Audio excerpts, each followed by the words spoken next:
tarif Amerika Serikat 19%, bagaimana dampak ke pertumbuhan ekonomi Indonesia, dampak ke rupiah dan juga sektor keuangan. Kemudian sebagai gantinya terdapat rencana pembelian produk energi hingga Boeing oleh pemerintah. Bagaimana dampaknya kepada neraca pembayaran.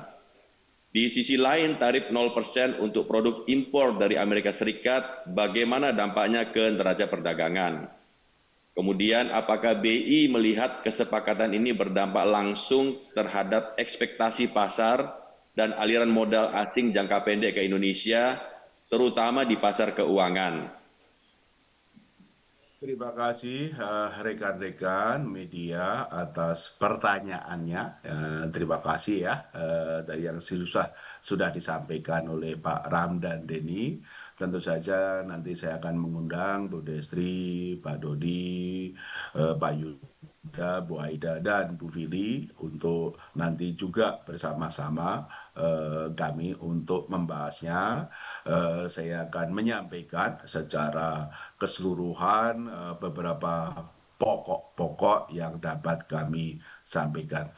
Yang pertama mengenai hasil perundingan yang tentu saja kita dengar dari pemerintah Amerika Serikat maupun juga dari tim negosiasi yang diketuai oleh Pak Menko Perekonomian, Pak Erlangga, di bawah tentu saja arahan dari Bapak Presiden. Kami menyambut positif, hasilnya tentu saja cukup bagus, dan tentu saja kami terus akan melakukan suatu pendalaman mengenai secara rinci dampak-dampaknya baik terhadap pertumbuhan ekonomi, neraca perdagangan maupun terhadap pasar keuangan. Secara keseluruhan kami memandang hasilnya ini akan positif.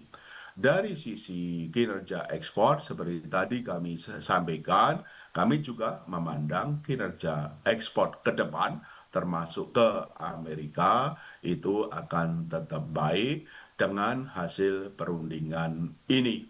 Tentu saja hasil perundingan ini akan meningkatkan import, tapi tentu saja kita lihat importnya yang produktif, yang tentu saja akan juga mendorong pertumbuhan ekonomi ke depan, baik investasi maupun secara sektor yang lain. Sehingga secara keseluruhan tentu saja dalam kedepannya ini juga akan mendukung prospek ekonomi kita khususnya dari perdagangan ya.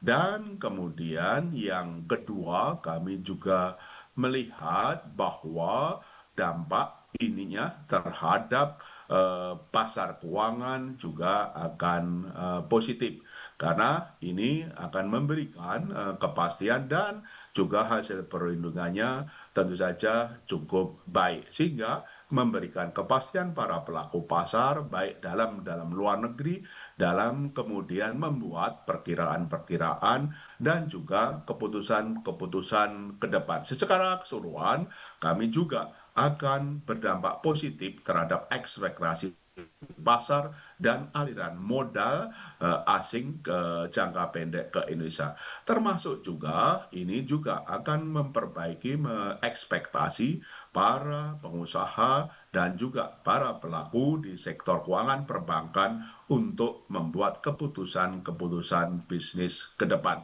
Secara rincinya tentu saja pada waktunya kami akan menyampaikan hasil asesmen secara rinci. Secara keseluruhan dapat kami sampaikan, kami menyambut baik dan akan berdampak positif terhadap prospek ekonomi, baik pertumbuhan ekonomi maupun nanti juga terhadap pasar keuangan, termasuk juga moneter dan nilai tukar ke depan.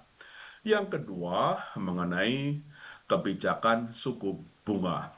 Kami tadi sampaikan dasar penurunan BI rate, yaitu perkiraan inflasi 2 tahun ke depan yang makin rendah dalam sasaran. Bahkan perkiraan inflasi inti ke depan akan tetap berada di bawah titik tengah sasaran 2,5%. Alasan yang kedua adalah nilai tukar yang stabil dan ke depan juga kami perkirakan akan stabil.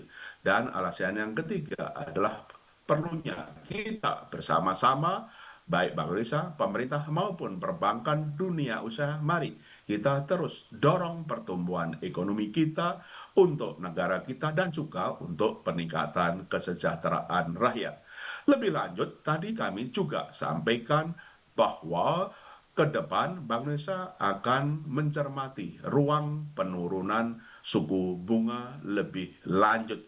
Dengan pertimbangan-pertimbangan tadi, perkiraan inflasi yang makin rendah, bahkan di bawah titik tengahnya, rupiah yang stabil, dan turut mendorong pertumbuhan ekonomi.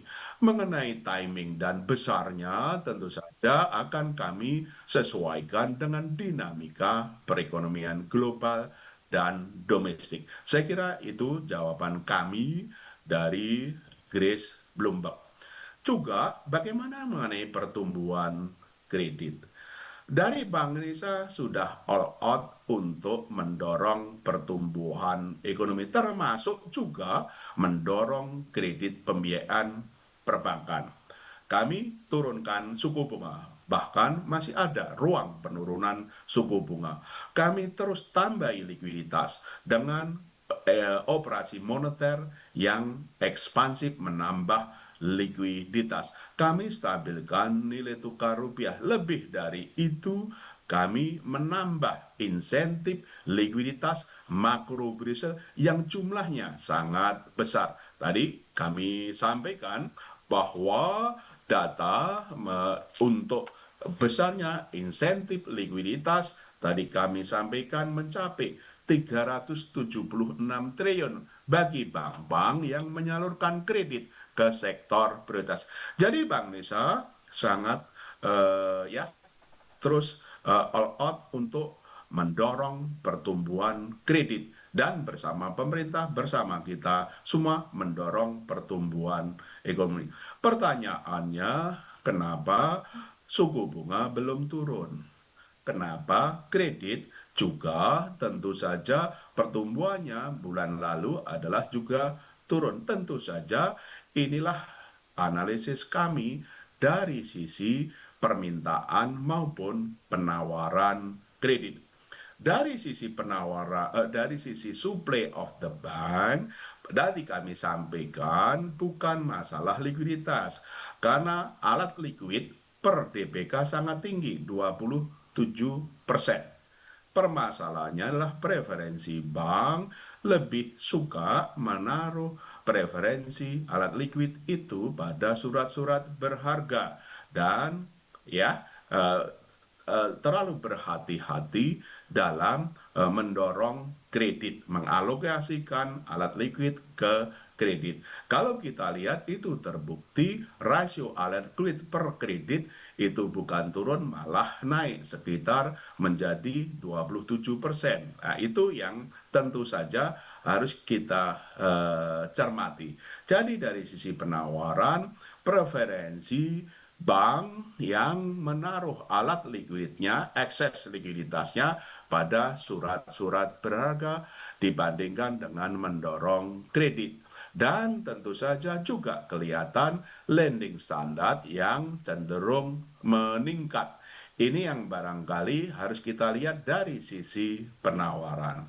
Dari sisi permintaan kita juga menyadari belum seluruh sektor tumbuh tinggi. Sektor ekonomi yang memang mendorong permintaan sebagian besar berorientasi ekspor, kemudian dari sisi dalam negeri sejumlah untuk perdagangan, untuk konstruksi, transportasi perdagangan, dan juga sektor-sektor jasa.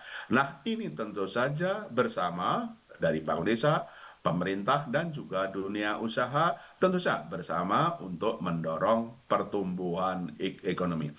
Oleh karena itu, kenapa dengan tadi suku bunga BI kita turunkan, likuiditas terus kita tambahkan dan juga dalam strategi operasi moneter kita juga dengan penambahan likuiditas kecenderungan suku bunga tidak hanya BI rate tapi juga untuk tenor sampai dengan 12 bulan juga akan cenderung turun.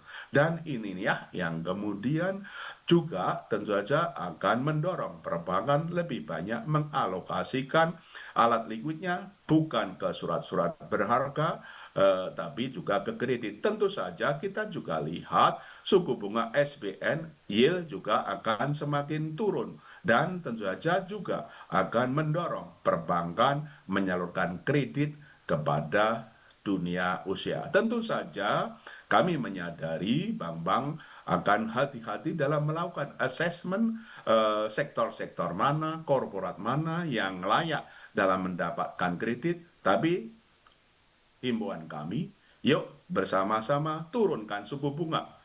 Yuk kita sama-sama mendorong kredit. Dan mari kita bersama-sama mendorong pertumbuhan ekonomi untuk negara kita dan juga untuk kesejahteraan rakyat.